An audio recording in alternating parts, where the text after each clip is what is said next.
The Roach King is on the links. What's up, man? What's up? Dude, how's it going? I won't keep you too long if you're in the middle of the round, dude. I appreciate you even making any time to chat. No, man, hell yeah. Just chipped in for the second time today, so I'm feeling froggy. Let's go. Let's go. By the way, I want to shout out you, my friend. For those that do not know, I guess we haven't made the announcement yet. You're obviously rocking the Rebel Rabbit Polo. This segment is now sponsored specifically by Rebel Rabbit. We've been working with the Rebel Rabbit folks behind the scenes, so we don't even have like an ad read put together or anything yet, but y'all go check out Rebel Rabbit.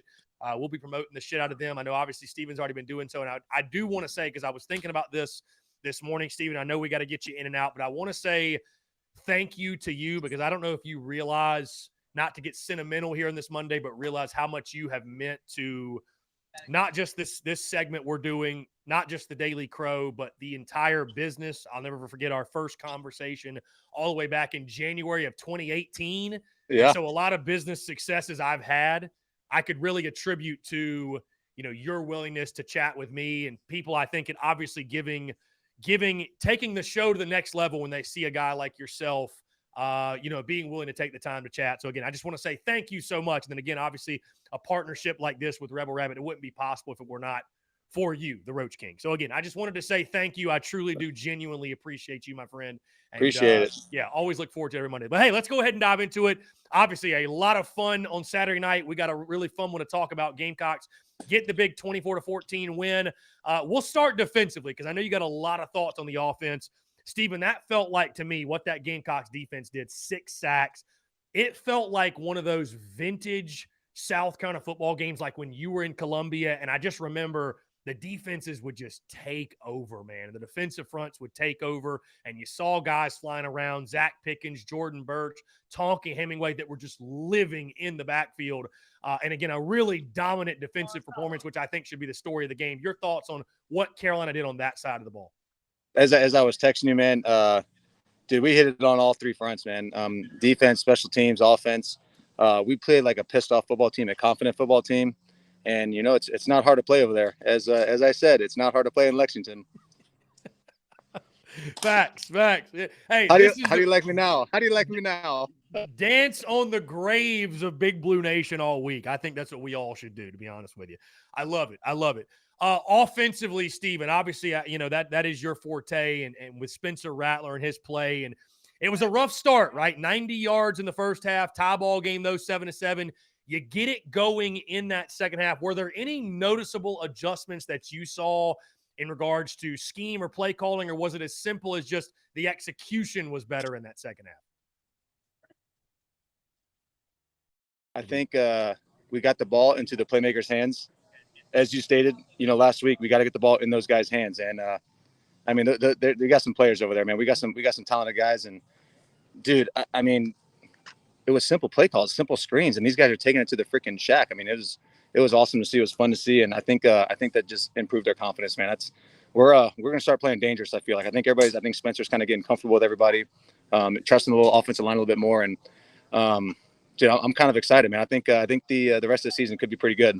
Yeah, and I think that should be, it was a struggle early, but I agree with you, Steven, that that should be the takeaway from Saturday night, is that you hope that those second half adjustments and what they did in the second half, like you mentioned, can give all those guys on the offensive side confidence, and we can see more of that to come in the second half of the season. Like you said, a team playing dangerous, because, confidence and success, they go hand in hand, and you need confidence to be successful, but you need to see some success to build that confidence.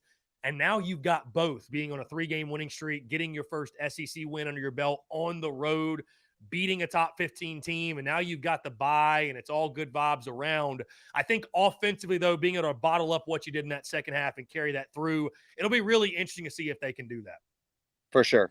And I think we will, man. That was as confident and as loose as I've seen us play, again, in the second half, for sure. We played with nothing to lose. We didn't play uptight. We didn't play scared of anybody. I mean, we went out there and we hit them in the freaking head. 6 sacks. I mean, that's how you win football games, especially.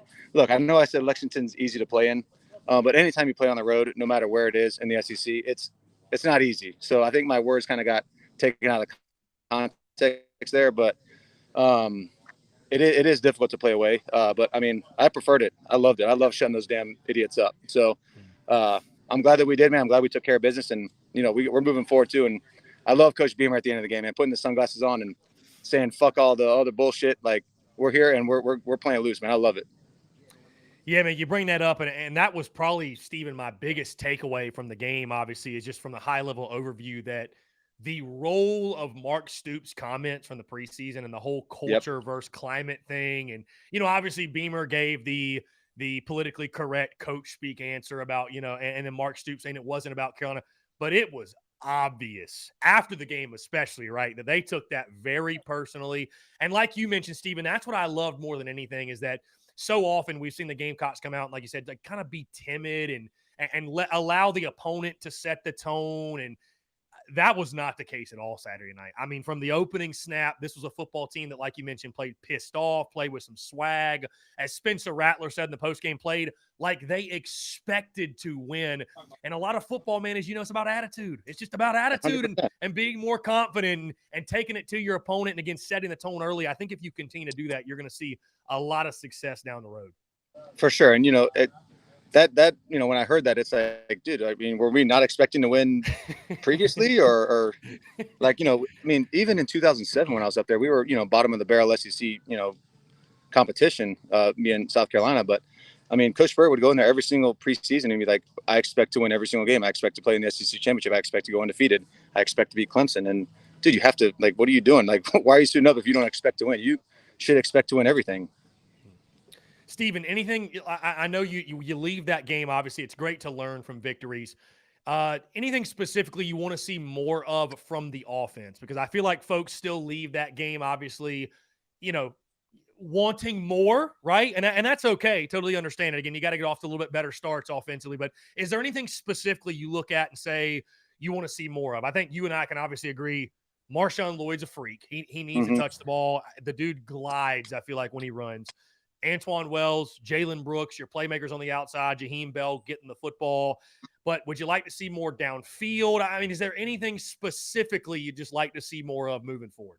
Of course, man. I mean, as a QB, man, I love to see the ball in the air. I love to see, bombing it down the field. But at the end of the day, you got to get the ball to the playmakers. Let them, that's what they get paid to do. So, I mean, why the hell not? Get them the ball in the screens, reverses like he did for the touchdown. I mean, there's several ways to get guys the ball. You got to be creative. And, man, I mean, seeing that second half, I mean, I think I'm hoping that we kind of broke the seal a little bit and we kind of are mixing up a little bit and getting these guys the ball in creative ways. That's how you got to keep guys off your toes or off their toes. And especially when you're playing away against ranked teams. I mean, you gotta have ways to get these guys the ball. Yeah, I think you make a great point, Steven, about, just the light bulb moment. That there's a moment where it just clicks and you kind of get over the hump, and that can apply to anything in life, right? They used to say that all the time when I worked in sales. Like, there's a light bulb moment where you sort of become like a master salesman, and you hope for that offense that they sort of hit their light bulb moment, and now it's like you have this newfound confidence. Like, hey, we found something. Again, let's continue to build on it as we go. South Carolina goes into a bye week this weekend, Steven. Just give us an idea. What is a bye week like for a college football player? Obviously, you get some very necessary time off, and it's a great time to rest up guys and heal up those bruises, if you will. But what will the team be enduring or going through this weekend as they navigate the bye week, if you will? I think just trying to stay healthy or remain healthy, ice up any injuries, try to get everything back together. If there are any serious injuries, and just kind of have some fun. That was our main thing, was having bye weeks, was just having fun, kind of getting back to that play attitude. I don't know if Coach Beamer's having that same philosophy as Coach Spurrier, but that's how we did our bye weeks. I mean, we actually got a chance to go home, so I I love going home. Obviously I had a baby there, so I went home. But as we practiced, I mean, I would have guys over at the house and do a little cookout, have some adult beverages and chill. So I mean, that's kind of what the bye week is, and I'm glad we have it at this time in the year right now. Yeah, right at the halfway point. Again, you sit 4-2, which, I mean, I think all things considered, man, as a Gamecock fan, you got to be happy. I mean, it's right where I picked this team to be 6 games through. And, if you'd have told me that South Carolina would be at this point with a win over a top 15 team on the road, I don't know many of us that would not have signed up for that. Again, it's crazy how just one game can change the entire view of the second half of your season and your season as a whole.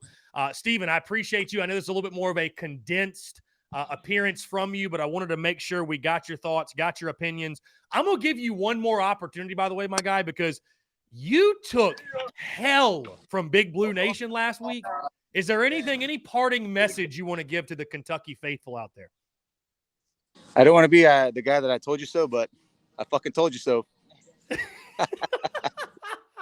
And leave me the hell alone. I love it. I leave love me the it. hell alone.